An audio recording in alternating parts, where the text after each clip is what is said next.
Yes, welcome back. This is How Did I Get Here? And today our guest joining us all the way from Vancouver in Canada, Thomas Thistlethwaite, is an Australian animator whose latest film is set to be one of the biggest of the year, Spider-Man Across the Spider-Verse. Thomas joins us today. Thomas, thank you so much for joining me. Hey, thanks for having me. First of all, Thomas, congrats on the movie. I saw it last week. It's absolutely fantastic, as was the first one. How does it feel to have been a part of something like this? Oh, it's really exciting. I saw the first one as a fan, and it was a really big goal of mine to become a part of the second one. And, now that it's coming out tomorrow in Vancouver, I just can't wait. It's very exciting. I know over here in Perth, it's Thursday morning. Everyone's just been to the preview last night, and there's so much buzz around it. But before we get into all that, I want to take you back to your early days as an animator. Yeah. Was being an animator something you always wanted to do? Yeah, it's pretty much the only thing I wanted to do since I was a kid. So luckily I had that goal real young. I didn't really have a set path, but just always had that determination to make it. And, there's peaks and valleys along the way, but it's good to get there finally. How did you first discover the passion?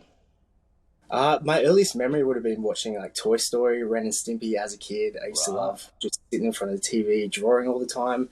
And I used to love getting the DVDs, like say Pixar, Monsters Inc., and watching the DVD extras. And I would see behind the scenes and see all the filmmakers and all the fun they would have at work. And be like, this is a job. People do this. And I was like, I've got to do this one day. So that's just always been my goal.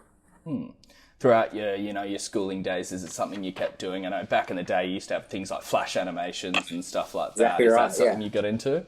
Yeah, Flash was like my first testing into animation. Right. Other than that, I was just drawing in drawing pads all the time, textbooks and stuff. So, yeah.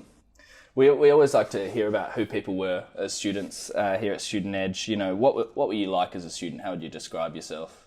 Academically, I probably wouldn't blow your hair back, but but I would, I'd always try and be funny. I think probably not successfully in a lot of people's eyes, but I'd always get my kicks out of drawing caricatures of people and the teachers and thinking of a funny idea. I'm like, oh, check this out. And then seeing people react to that and laugh is really well. I was like, oh, wow, yeah, I love that kick. And it's something that hasn't left me today. Yeah.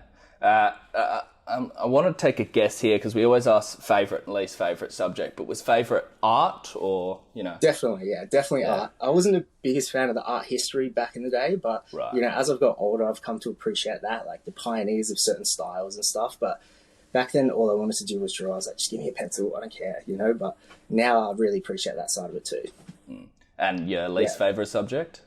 I'd probably say math. Yeah. I wasn't crazy about that, and I haven't used sin, cos, or tan since then, so justified in that. So as you come out of high school, as you start to graduate, you know that you want to be an animator. But what steps do you first take to start achieving that goal? So I entered a course at Curtin, did a 3-year degree in multimedia design. And it was kind of like a mixture of graphic design, web design. They'd let me do Flash animation, but it wasn't quite the hands-on animation training that I was really after. So I finished that, and then I kind of was like, oh, shit, I'm not going to be a graphic designer or a web designer or even an animator at this stage. So I was like, all right, what next? So I was looking at schools abroad, and I heard about Vancouver Film School. And it's kind of like 1 year intensive, so they squeeze a couple of years into 1 year, and I was like, I'm early 20s, I don't really want to do another 3 years, so that was kind of my goal from there. The move to Canada is such a big one, especially coming from here in Perth. What was that transition like for you? It's nerve-wracking, but I was like, well, I can't, all the jobs that I've been doing previously, I'm like, I can't do this for the rest of my life. I have to at least try. I would beat myself up if I didn't. So, it was like sad to leave all your family and friends. And, honestly, not as hard as it would have been like when my parents did it 20 years ago. Like we have the internet, we can talk every day still. So I felt that sense of home still, but I met so many like-minded people with the same dreams and goals as me. So we all just band together and help each other out. And it was actually a pretty good transition, I find. What was the biggest culture shock an Australian coming into Canada? Oh, I don't know. It's just I've learned to really pronunciate my words a lot more, asking for things like ice, like ICE. Like, what? just like, yeah, not like slurring around my words and stuff like that. But as culture shock, can't think of anything off the top of my head. Maybe I'll revisit that one. Maybe the weather is probably the big one. Oh yeah, actually the weather. Yeah, we're actually to scorching 20 degrees today. So, 20 degrees. I think it's winter here, and it's about that. Yeah, exactly. Man, I will take what I can get these days. So yeah, speaking about that, the course that you studied at Vancouver Film School, which was in 3D animation and visual effects, I want to hear about what this experience was like. Did it really kind of set you on your way as an animator? Oh, it was awesome. We had like all the teachers were from the industry, and the industry is all based here, right? So we're like, what? You worked on this? You worked on that? It was awesome. Right. Actually, one of my teachers worked on Ren and Stimpy, and below his desk, he had some original drawings from his time on Ren and Stimpy, and he showed me that. I'm like, man, I've got to be this guy, And so it was like we did 6 months of overall training in 3D animation, 3D modeling, and visual effects, and then the last 6 months is just focused on your own project. So you have your own spot in the studio, and no one else can take your seat, and just every day you're in there just working on it. And then at the end we have an industry night, and people from all the industry come, tell them about yourself, and then hopefully you leave with a job.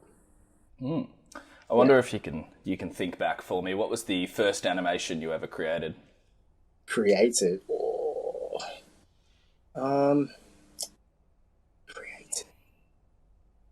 Probably something. I just random one comes to my head. I remember animating this guy breaking away from prison. Right. It was like really bad. I could dig it up on my computer probably, and he just jumps over this fence and he's running, and the run cycle was just like repetitive and choppy, and then just make the background slide badly across the back. And I was like, wow, this is really good at the time. And then looking back, I'm like, oh my God, what was I thinking? But that's all part of the process. So, taking you a bit further into the future, before you get to Spider-Verse, though, you work on a few major projects, like I noticed you worked on The Sea Beast, Hotel Transylvania 4. What was the experience of working on kind of big motion pictures like this like? Oh, it was awesome. Like, since I saw Collided with a Chance of Meatballs in 2009, I was like, I would love to work at this place at Sony. And I was a big fan of Hotel Transylvania as well. The guy that like made the art style of that was a guy whose cartoons I grew up watching. So I was like, wow, that was exciting. So to get in on Hotel Transylvania was a dream come true. And it's such a fun project. The directors are real open, and they'd let you just pitch funny ideas. You're like, that's funny, we'll keep that, So you really feel like you have an input to the movie. And that's like how I get my kicks, as I said before, right? So, and then the Sea Beast was like a completely different animal. Like, it was a different style of animation, really detailed, like supervisors from Disney and stuff. And it was like, it was kind of, I felt like I was thrown in the deep, and I was like, whoa, maybe I'm not ready for this. But, you grow into the project as it goes, and yeah, it turned out all right. It's often, the role of the animator is overlooked, or, probably not talked about. We hear about the voice actors and directors and everything, but the animators are there creating the movie. What's something about animating a big picture like that people might not know? Well, we're pretty much actors, but behind the curtains, right? So yeah. I'll get a scene and we'll get the storyboards, and before we even animate anything, we set up a camera and we film ourselves for hours and hours. Right. And, like, we all help each other, like if there's more people in the scene, and so like I'll film a bunch of hours of myself doing whatever my scene is, say drinking from a glass, doing it in different ways, making sure I'm taking in the context of the shot and what that character's meant to be thinking, and then you kind of present the best 4 to 6 to the directors, and then they'll be like, I like option B, how you scratched your nose before, let's go with that, or whatever. Or they might be like, no, these are too happy, maybe you need to go back to the drawing board. So it's a lot of actual acting before we get into any sort of animation. I think we've led up to the moment. Let's now talk about the latest one, Spider-Man Across the Spider-Verse. How did you find out you got the opportunity to work on this one? Well, I was already in Sony from the 2 previous projects we spoke of. So, as one project ends, you start talking to the artist manager and they ask you about the upcoming projects. And I'm like, Spider-Verse? Yep, I want to go to Spider-Verse. So they tell you the start dates, and then you just kind of plan accordingly, whether you take a gap in between or you just roll straight onto it. And that was like my goal. I'm like, I have to work on this movie. I'm such a big fan of it. And so pretty much for you as a fan, what was that reaction when it was all kind of confirmed that you would be an animator on this picture? Oh man, it was insane. I was just like, whoa, it's hard to put to words, you know. Like I'm still just a fan, so it is crazy thinking that, you know, being involved in it, and that's like that rewarding part this week on opening week, you know. So yeah, seeing people's actual reactions to it is the most rewarding part. Of course, you know, the Marvel canon and especially the character of Spider-Man is something that is so universally loved, and even yourself being a fan, and it's enjoyed across the globe. Was taking on this challenge something you were particularly nervous about, you know, doing justice to it? Yeah, it was always that worry that it wouldn't live up to the first movie in the trilogy. But, you know, once you get in and look on the network and see what people have been doing already, seeing the story, and you're like, so many amazing artists from all over the world putting so much love into every single frame. Every frame's a painting, right? And you just, it's really reassuring, you know. I'm like, nah, this is actually good, you know. So, yeah. So the series, you know, the animation is so unique and it's refreshing. It's got that comic book style, and it's completely different to a lot of what we've seen in the past. You know, how did you, as an individual animator, kind of work on adapting your work as you came into this role? Well, it's actually not animated in the style that you see, the choppy style. We're still animating it full 24 frames a second, but we have tools that allow it to make it look like it's animating like that. It has to be smooth throughout, otherwise, say if it is animating half the frame rate, if there's arms popping around for the next departments to do, say, the cloth and the t-shirts, you can't have like sporadic choppy movements. So we're still animating it pretty smooth, but like the final look, we have like so many talented scripters and people that make tools for us to make our job easy. So like that's what really helps develop that final look. Yeah. What is when you're working on a film like Spider-Verse, what does a day in the life of an animator look like? Well, I wake up, have about 10 coffees. But yeah, no, pretty much we have several meetings every day with the directors, and as I said, like we'll do lots of acting, and then you kind of just block out your scene from like the least poses you can that tell the story, because you don't want to just do the whole thing before getting feedback. So just kind of piece by piece, go from the acting to the blocking to the polish, getting all levels of approval from your lead to the directors, and then pretty much just going through that every single day. And everything's different because, you know, there's so many different characters, and I love just taking on, oh, today I'm acting like a fat guy, today I'm going to be a dog running around the floor, you know. It's like so fun just putting yourself in different characters and attitudes every day. What do you reckon your favourite part of being an animator is? Exactly that, just like pretending that I'm something else, you know.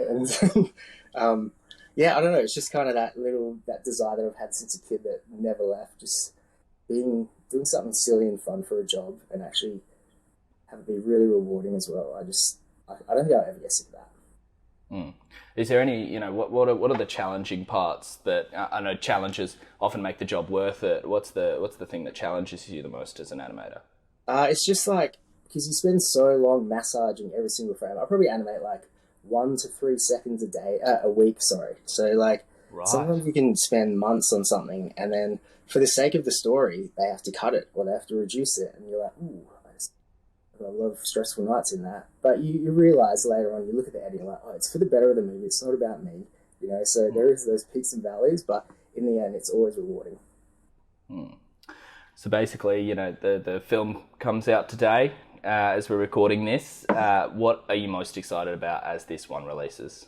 I'm just excited to see the final product. The last edit I saw of the movie would have been in February. So because we meet up, because I always see it like just part by part being made by every animator every day. It's not always in context, and we do screenings of the whole thing as we go every few months. But yeah, I finished up at the end of March, and you know, I didn't hear the soundtrack and not the final look on a lot of scenes are animated. So just seeing it all in context and seeing what the amazing artists after me have done, just to gel it all together, you know, I'm just so excited about that. I can't wait. I'll probably go to the movies like 5 times and see it, I reckon.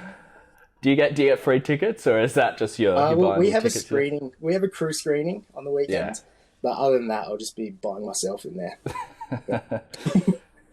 Looking to the future, this one's, you said you finished in March. What's next for you as an animator?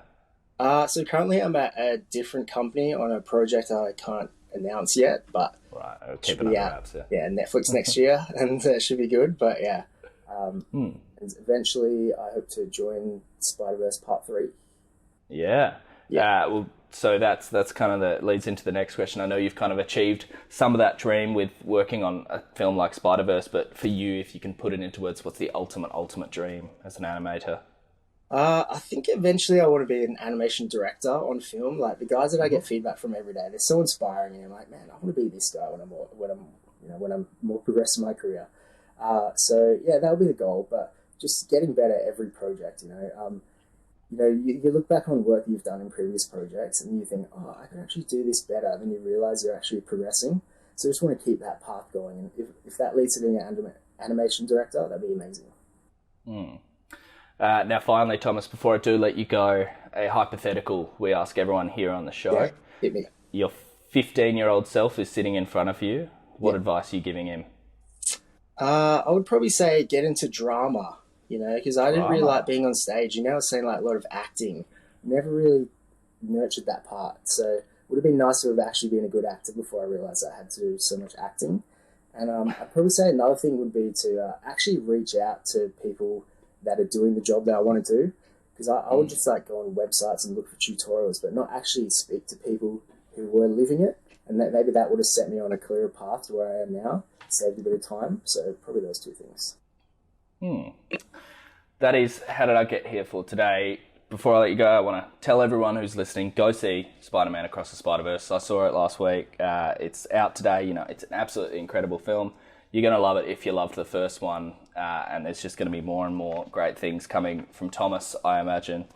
You can find us, student_edge on Instagram, Student Edge, one word, on TikTok. Search us up, Student Edge, or How Did I Get Here on YouTube, and head to studentedge.org for all our articles, podcasts, deals, competitions, career tips, education advice, and much, much more. Thomas, thank you so much for joining me today. Thanks for having me, mate. Cheers.